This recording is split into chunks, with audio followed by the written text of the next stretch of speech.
Bago natin umpisahan ang kwentong katatakutan, ay nais ko munang batiin ang bawat isa na sana ay nasa mabubuti kayong kalagayan saan man panig kayo dito sa mundo naroroon.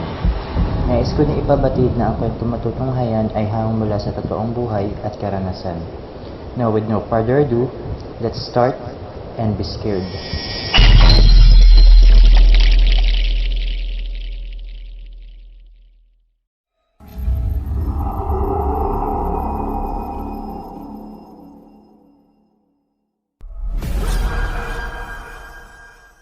Magandang araw po sa lahat ng mga nakikinig, lalong-lalo na po sa mga admin, narrators at sa mga bumubuo nito Pinoy Creepy Tales YouTube channel. Lalong-lalo na po sa ating admin narrator na si Boss Giancarlo sa walang sawang pagbabahagi ng mga kwentong katatakutan at kababalaghan para po sa ating lahat. Itago nyo na lamang po ako sa pangalang Max. Nangyari ang kwento at karanasan kong ito taong 2008 dito sa baryo namin sa Mindanao. Umpisahan na po natin. Tay, ano kaya yung pampataba na ginagamit nila sa mga pananim nila? Ang tataba kasi ng mga tumutubo sa tanim nila eh. Kunot noong tanong ko kay tatay. Nandito kami ngayon sa aming bukid. Nakatanaw kami sa mga tauhan ng may-ari ng malaking hasyenda rito sa aming lugar. Itago na lamang po natin siya sa pangalang Don Marcos. Si Don Marcos ang pinakamayaman at may pinakamalaking lupain dito sa amin. Pero kahit halos nasa kanya na ang lahat, ay hindi pa rin siya nakukontento. Gusto pa niya ng maraming pera o sa madaling salita, gahaman siya sa pera.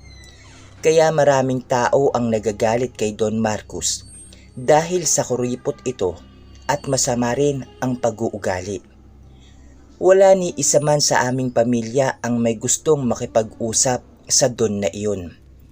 Minsan kasi ay may mga tauhan siyang papupuntahin dito sa bahay namin para sabihin gusto raw ng Don na bilhin ang aming bahay at lupa. Kaya may galit sa pamilya namin ng Don dahil hindi kami pumapayag sa nais niyang mangyari. Pamana pa kasi ng mga magulang ni tatay ang lupain na ito, kaya di bali na raw na walang pera, ang mahalaga ay masaya at magkakasama. Mabalik po tayo sa kwento nung nagtanong ako kay tatay tungkol sa ginamit na pampataba ng mga tauhan ng Don. Habang nagbubungkal si tatay sa lupa para taniman namin ng kamote, ay sinabi niya sa akin na pati raw siya ay hindi niya alam kung anong abono ang ginagamit ng Don para lumaki at tumaba ng ganoon ang kanilang mga pananim. Pansin kasi namin na wala pang isang linggo galing sa pagtanim ay mabilis lang itong lumalaki at namumunga. Pagkatapos kong marinig ang sinabi ni tatay, ay napaisip ako kung anong klaseng abono kaya ang ginagamit nila. Ang ginagamit kasi naming abono ay artificial lamang. Hindi kaya organic ang kanilang gamit. Pero saan naman yun manggagaling kung sakali? Maraming katanungan ang bumabagabag sa aking isipan. Curious lang ako kung anong abono ang gamit nila. Kasi gusto ko rin na iyon ang gamitin namin sa aming mga pananim. Napatigil lang ako sa pag-iisip nang bigla akong kalabitin ni tatay. Lumingon naman ako sa kanya habang nakakunot ang aking noo. Bakit po tay? Tanong ko dito. Hindi naman siya kumibo. Itinuro lang niya ang mga tauhan ng Don sa may unahan na may pasan-pasan na mga sako. Hindi namin alam kung ano ang laman yun. Siguro abono na naman iyon. Magkasikbit lang kasi ang lupain namin kaya kitang-kita kung ano ang ginagawa nila. Tay, kung magmanman kaya ako sa kanila mamayang gabi kung ano yung ginagawa nila ron sa parang gilingan? Sabi ko kay tatay habang ipinagpapatuloy ang aking ginagawang pagtatanim. Humarap naman si tatay sa akin at sinabing huwag na huwag ko raw iyon gagawin dahil delikado Baka raw mapahamak pa ako. Napakamot na lang ako sa aking ulo dahil sa sinabi niya. Tama naman siya pero gusto ko talagang malaman eh. Palihim na lang akong ngumiti at may naisip akong plano na gagawin ko mamayang gabi. Ilang oras lang ang nagdaan at gabi na. Sabay na rin kaming kumain ng hapunan. Habang kumakain kami ay napag-usapan namin ang tungkol doon sa sakahan ng Don. Nay, alam niyo po ba kanina may nakita na naman kaming pasan-pasan ng mga tauhan ng Don? Nakapagtataka lang po kasi dahil yung sako na pasan nila ay may bahid pang dugo. Pero ewan kung dugo po ba yun. Malayo kasi sila eh. Kulay pula po yung nakita ko kanina. Mahabang litanya ko sa kanila habang patuloy na nginunguya ang aking pagkain. Tumigil naman sa pagkain ang aking mga magulang at tumingin sa akin. Sinabihan nila ako na huwag ko raw ipagsasabi kahit kanino ang nakita ko dahil baka iyon pa raw ang dahilan na malagay sa alanganin ang buhay ko. Tay, may balita na ba sa mga sabi-sabi rito sa baryo natin tungkol sa mga nawawalang hayop dito sa atin? Biglang tanong ko kay tatay. Uminom muna siya ng tubig at pagkatapos ay sinabi niyang hindi pa raw nalalaman kung sino o ano ang may kagagawa ng mga nangyayaring patayan at ang pagkawala ng mga hayop dito sa aming lugar. Sabi pa ni tatay na may sabi-sabi raw na aswang ang may kagagawan niyon. Nang marinig ko ang sinabi ni tatay, ay biglang kumabog ng malakas ang aking dibdib.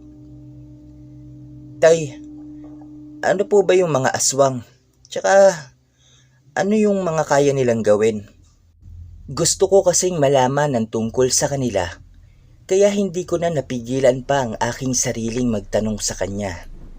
Ayon kay tatay, ang mga aswang daw ay magaling magkunwari. Tao raw sila sa umaga pero isang mabalasik at nakakatakot naman na nilalang pagdating ng gabi. Marami raw klase o uri ng mga aswang. Pero iisa lang ang layunin nila, ang mga laman loob ng tao o hayop. Iyon ang kadalasang punteriya ng mga aswang. May mga aswang din daw na lahat ng parte ng katawan ng tao o hayop ay kinakain nila ng hilaw. Takot din sila sa buho, buntot pagi, bawang, luyang dilaw, kalamansi at kung ano-ano pa. Yun daw ang tanging sandata o pangontra sa mga aswang. Ang mga aswang din daw ay kaya nilang magpalit ng anyo kung nanaisin nila. Pwede silang maging aso, pusa, baboy ramo, o kung anong klaseng nakakatakot pa na hayop. Matapos magkwento ni tatay ay sakto rin na natapos na kami sa pagkain. Tinulungan ko na lang si nanay na ligpitin ang aming pinagkainan. Hindi pa rin mawala-wala sa isip ko ang sinabi ni tatay tungkol sa mga aswang. Bigla na lang akong ginapangan ng takot dahil sa nalaman ko. Paano kung kilala ko pala ang aswang na gumagala at nambibiktima rito sa amin? Paano kung basta ganyang mga klase ng tanong ang pumapasok sa aking isipan? Napatigil ako sa pagmumuni-muni nang tawagin ako ni tatay sa labas ng bahay. Maliwanag naman ang paligid dahil sa buwan at maaliwalas din ang panahon kaya masarap tumambay sa labas ng aming bahay. Pagkalabas ko ay nakita ko si tatay na parabang may tinutulisan. Dahil sa kuryosidad ko kaya lumapit ako sa kanya at nakita ko ang maraming maliliit na parang kawayan. Hindi naman ganong kaliit, sakto lang. Tay, ano po yung mga yan? Tsaka ano pong gagawin natin dyan? Sunod-sunod kong tanong kay tatay habang patuloy ko siyang pinagmamasdan. Umupo na rin ako sa kanyang tabi at tiningnan siya. Sabi ni tatay, ang kanyang tinutulisan daw ay iyon daw ang buho na pwedeng magamit pangontra o laban sa mga aswang. Kapag natamaan daw ang aswang ng buhong iyon ay manghihina ito. Napatango na lang ako sa sinabi ni tatay. Inutusan niya akong ilagay ko raw ito sa dingding ng aming bahay. Sinunod ko naman ang sinabi ni tatay sa akin. Habang ginagawa ko yun, ay naalala ko ang plano kong magmasid doon sa sakahan ng Don. Kaya nagpaalam ako kay tatay na magbabanyo muna ako saglit. Alam ko kasi na kapag sinabi ko sa kanya ang totoo, ay hindi niya ako papayagan kaya nagsinungaling na lang ako sa kanya. Sinabihan naman ako ni tatay na huwag daw ako magtatagal at baka sa pag-uwi ko ay makasalubong ko ang aswang. Hindi naman gaano kalayo sa amin ang banyo, distansya lang. Pumasok ulit ako sa loob ng bahay at nagsuot ng jacket. Kinuha ko na rin ang flashlight at itinago ko ito sa bulsa nito. Kahit maliwanag ang buwan, ay nagdala pa rin ako ng flashlight dahil magagamit ko ito mamaya sa pupuntahan ko. Pagkalabas ko ng bahay, ay dumiretso na agad ako sa likod ng bahay namin kung saan ay naroroon ang aming banyo. Kailangan kong dumaan doon para isipin nila tatay na magbabanyo talaga ako. Pagkarating ko dito ay mabilis akong lumiko sa likod nito at dali-daling tumakbo patungo sa bukid namin o sa kamotehan namin. Nang medyo malayo na ako sa aming bahay ay inion ko na ang flashlight. Medyo madilim kasi ang daan dahil sa mga sanga ng puno na nakatabon sa sinag ng buwan. Habang naglalakad ako, ay nakatanaw ako sa may sakahan nandun kung saan naroroon ang makina ng kilingan nila para sa kanilang pananim. Nakita ko kasi na may ilaw ng flashlight at umaandar din ito. Nang medyo malapit na ako sa aming kamutehan, ay pinatay ko ang flashlight at dahan-dahan akong naglakad patungo sa kanilang sakahan. Hindi rin naman nila ako mapapansin dahil sa mga matataas na damo at mga maliliit na puno. Pagkarating ko malapit sa kanilang sakahan, ay tanaw na tanaw ko ang maraming sako sa ibaba na parabang gumagalaw ito sa loob. Hindi ko lang mawari kung ano ang laman ng sako basta gumagalaw iyon. Nang buhatin ito ng isang lalaki, ay mas lalo pa itong gumalaw. Sinundan ko ng tingin kung saan niya ito dadalhin at laking gulat ko na lang nang makita kong patungo siya sa makinang gilingan at inihagis doon sa loob nito. Nakarinig ako ng impit na sigaw na hindi ko malaman kung sa hayop ba o ano pero bigla rin itong nawala. Nakita ko rin ang maraming dugong dumaloy na sa naid naman ng balde ng mga tauhan ng Don.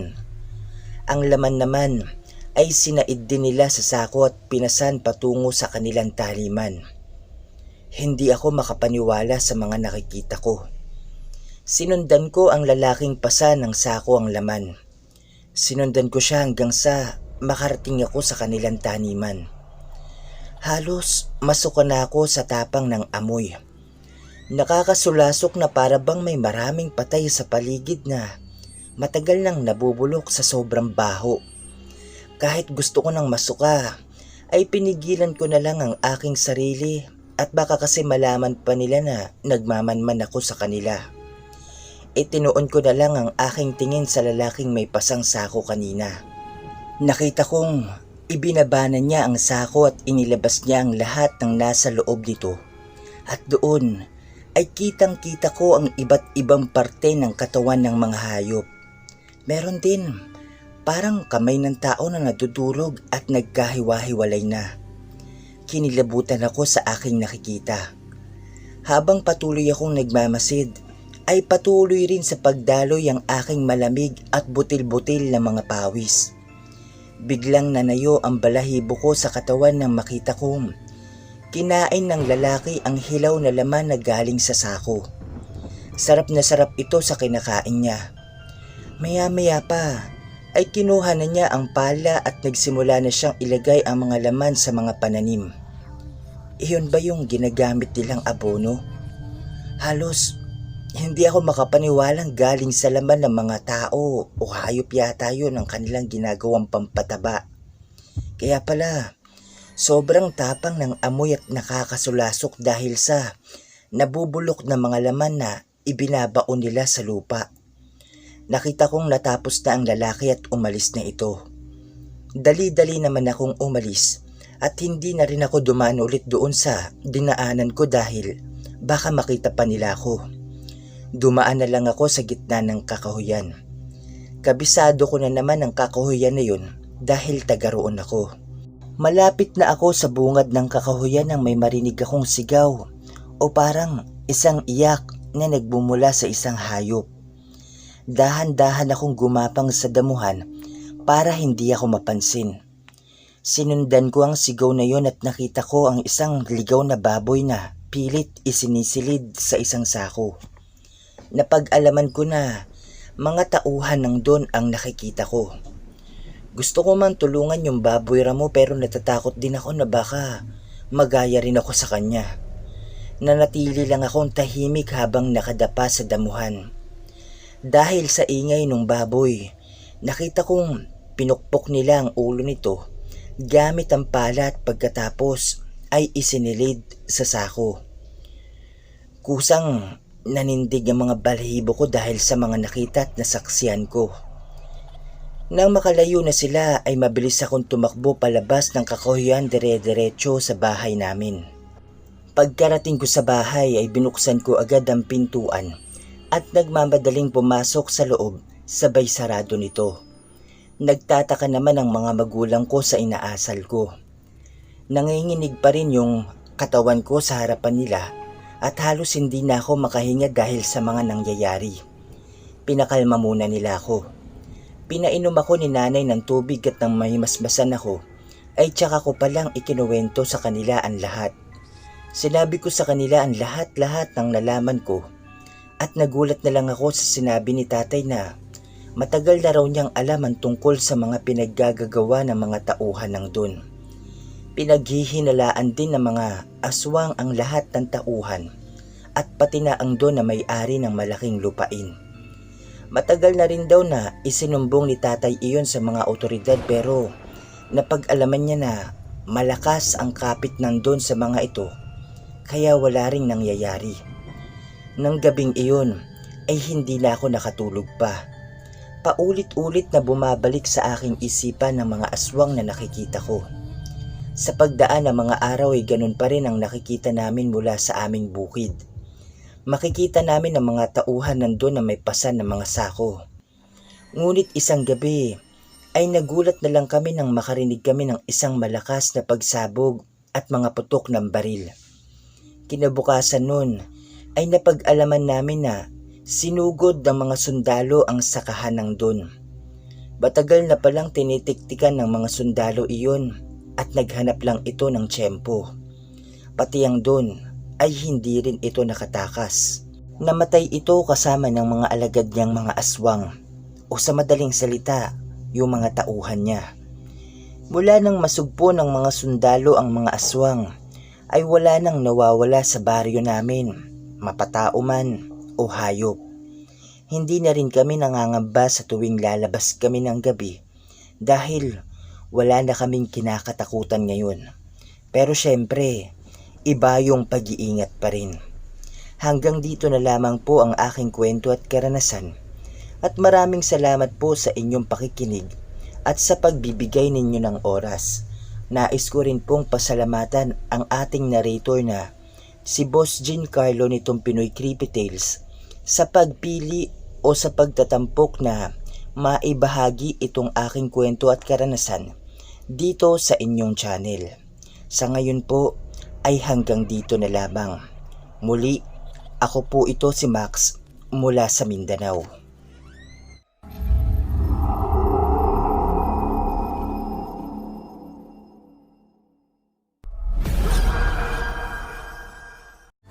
Maraming salamat sa mga nakikinig at makikinig pa lamang.